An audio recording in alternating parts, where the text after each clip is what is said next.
Teşekkür ederim.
Babam İslami davaya hizmet etmenin doğal sonucu olan hicret ve zindandan dolayı çok fazla tanıma imkanımız olmadı. Ancak onun ışığını, enerjisini, eserlerini sanki onunla berabermiş gibi yaşadı, gördük. Onun kişisel hayatından çok biz dava hayatını tanıdık. Onu daha çok dava arkadaşların dilinden öğrendik. Onlardan sorarak öğrendik. Babam onun kişisel özelliklerini tam olarak anlatamıyorum ancak dava arkadaşlarının bize anlattıklarından, o zindanda onun yanına gittiğimizde bize yaptığı nasihatlerden tanıyoruz. Onun özellikle bize nasihatleri çoktur fakat iki tanesi çok önemlidir. Birincisi ilimdir. Bizlere ilmi tavsiye ediyordu. O ilimle amel etmeyi ve az konuşmayı, o ilmin münakaşasını değil, fiiliyatını yaşamayı tavsiye ediyordum. İhtilafa neden olacak ilimlerden uzak durmamızı tavsiye ediyordum. Diyebilirim ki bizim ilim yolunda Kur'an'dan, İslam'dan bir harf öğrenmemiz onun için dünya ve içindekilerin daha kıymetliydi. Ben küçüktüm, Kur'an'ı hatmetmiştim, bitirmiştim. Bunu ona haber verdiğimde bana demişti ki bana bütün dünya ve içindekilerini verselerdi bu kadar sevinmezdim. Bir diğeri de onun ahlakında, nefsinde bütünleştirdiği bir nasihati bu. Onun zaten en çok öne çıkan, belirgin olan özelliği oydu. Bize İslam'a ve Müslümanlara hizmetkar olmamızı ve bu hizmetten de hiç taviz vermememizi istiyordum. Sırf Allah rızası için karşısındaki kim olursa olsun hizmet etmeyi, İslam'a, Müslümanlara, İslami dava adabı ve ahlakı içerisinde hizmet etmeyi bize tavsiye ediyordum. Bu en başta nefsimizi enaniyetten, kibirden ve gururdan koruyacağını, uzaklaştıracağını tavsiye ediyordum. Babam cezaevine girmeden önce yaptığı hizmetler o zamanın gerektiği şekildeydi. Malını, canını feda ettiği uzun süreler eşinden, çocuklarından, annesinden babasından uzak kalıyordu. İslam'a ve Müslümanlara hizmet adına. Yeryüzünde İslam'ın hakim olması, insanlara İslam'ın davasının ulaşması, Kur'an'ın bir hükmünün yeryüzünde icra edilmesi, bu amaca yönelik nefsinden vazgeçip malını, canını ve sevdiklerini feda etme ve bunu da son nefese kadar sürdürme duasındaydı. Cezaevinden bize gönderdiği mektuplarda da bu unsur vardı. Biz onun hiç yavaşlarken, tökezlerken, sağa sola yaparken biz görmedik. Hep şu dua yapıyordu.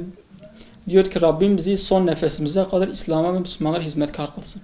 Cezaevini medrese Yusufiye çevirdiğini biliyoruz. Ders verdi, okudu ve davet etti. Hicret hayatından da biz dostlarından öğrendiğimiz kadarıyla bereketli geçti. Yine aynı metotla, aynı istikamet üzere son nefesine kadar da elhamdülillah icra ettim. Babamın beni en çok etkileyen yönü çok mütevazi oluşu, bir de dünyaya hiç ehemmiyet vermemesiydi. Karşısındaki hangi yaş ve seviyede olursa olsun onlarla çok güzel bir diyalog vardı.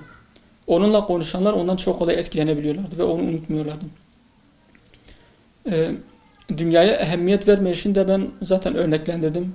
Bizim ilim öğrenme yolunda, Kur'an'a ve İslam'a hizmet yolunda uygulayacağımız, çaba içerisinde olacağımız bir öğe için, bir unsur için biz eğer dünyanın tüm malını, mülkünü toplasaydık, mal makamını elde etseydik bu kadar sevilmezdi. Rabbim bizleri onun yoldan ayırmasın, onu da Firdevs cennetiyle mükafatlandırsın. Rahmetli Seyda ile ilgili pek anımız yoktur. O zamanın şartları ve o zamandaki mücadele nedeniyle Seyda ile ilgili anılarım herhalde bir elin 5 parmağın fazlası değildir. Ancak Seyda'yı arkadaşlarından dinlediğim kadarıyla dikkatimi çeken bir husus var. Seyda'dan bahsedenler genelde onun bir iş yeri açmak isteyen veya işte moda giyinen veya bir yemeğe fazla özen gösteren normal bir insandan değil de her zaman ondan bahsedildiği zaman ya onun ihlasından, takvasından ve onun cihadından bahsederler. Sanırım Allah-u Teala bu davayı bizim gibilere hediye etti. Seyda gibilerini de davaya hediye etti. Rabbim şu an Seyda'nın dava arkadaşları henüz hayatta olanlara salih ve uzun ömürler versin. Rahmet etmişlere, şehit olmuşları da Rabbim gani gani rahmet eylesin inşallah. Elbette bir evlat olarak Seyda'yı görmemenin ve Seyda'yı tanımamanın, onunla birlikte bir yemek yememek, bir çay içememenin verdiği hüzün her zaman kalbimizde olacaktır. Yalnız yaptığı şeyleri Allah rızası için yaptığını, ondan sonra ebedi ahirette bizim ve kendisinin daha güzel bir hayatta, cennette buluşmamız için bu şekilde mücadele ettiğini düşündüğümüzden ve inandığımızdan dolayı bir taraftan kalbimiz hüzünlenirken diğer taraftan da ümit doluyuz. İnşallah Seyda'yla birlikte tüm ailemizin fertleriyle beraber onun şefaatiyle cennette birlikte oluruz. Rabbim bizi cennette o ve dava arkadaşlarıyla birlikte haşreylesin inşallah.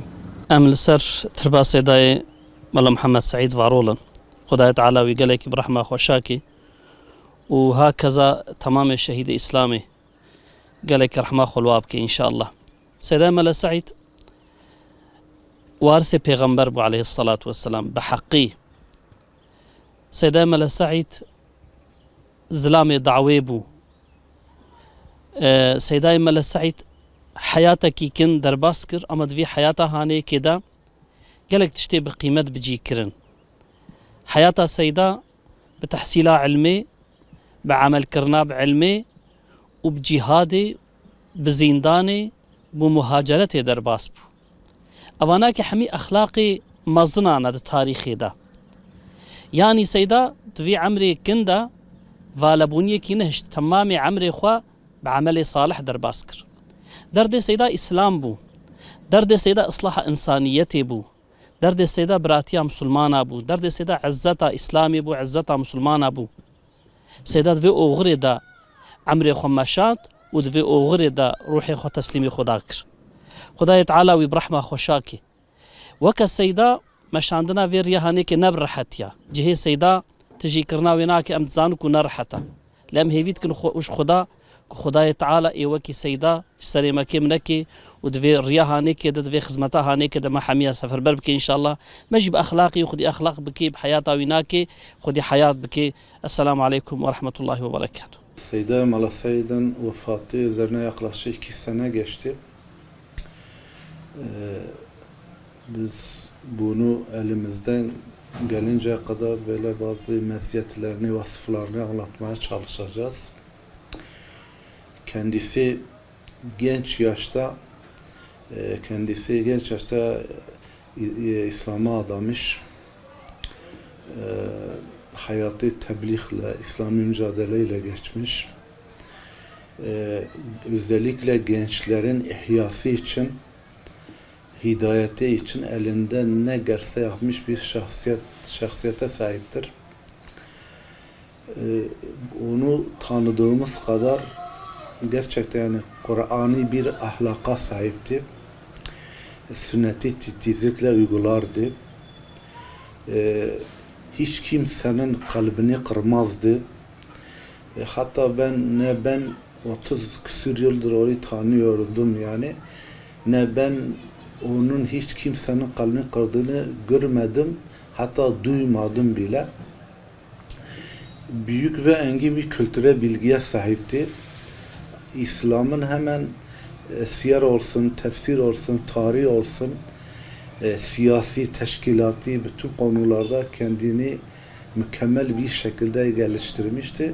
Bir de Allah Teala ona vermiş olduğu böyle bir feraset vardı, siyasi feraset vardı.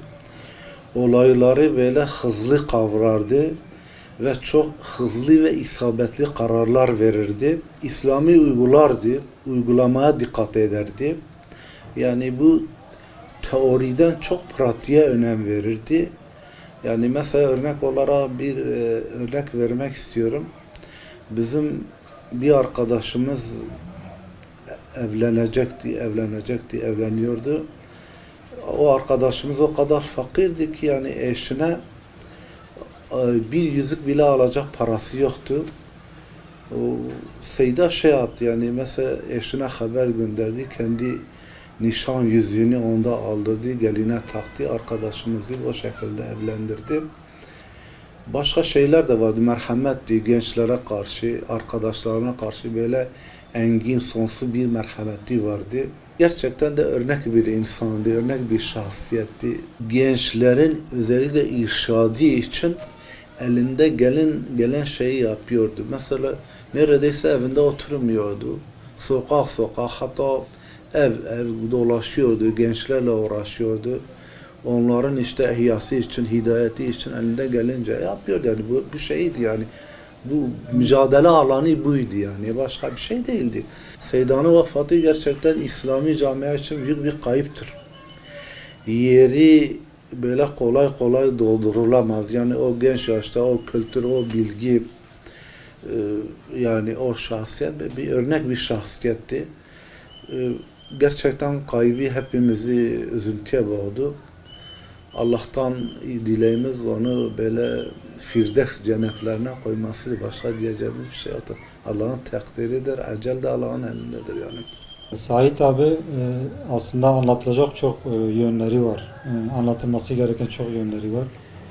Örnek alınması gereken çok yönü var ama belki zamanın kısıtlığından dolayı ben sadece böyle bir konuya değinmek istiyorum.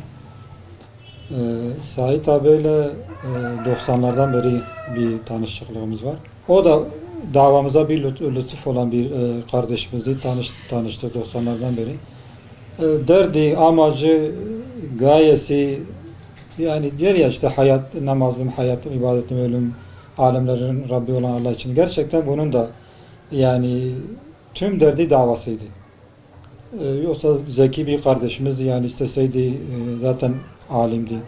İsteseydi belki o zamanın en iyi diyaneti makama da gelirdi. Belki okullarda en iyi yere de gelirdi. Okul zekiydi. Ama kendisi kalktı dünyavi şeyleri değil de Allah-u Teala rızasına talip oldu, davasına talip oldu. Yani bütün ne diyeyim gecesini gündüzü davasına verdi. Gençlik yıllarını medrese yıllarını, sürekli birilerini kazanma, Allah-u Teala'nın rızasını kazanma, dinini hakim kılma. Ben buna inanıyorum ki her dönemin Bedir aslanları var. O da o Bedir aslanlarından biriydi. Biz sahabe hayatı okuyoruz. Bu sahabe de anlattığın sahabe hayatıdır. Ama gerçekten de sahabe hayatı yaşadılar. Yani Rabbimizin lütfuydu. Yani cesaretiyle desen, cömertliğiyle desen, ilmiyle desen, davaya olan sadakatiyle desen.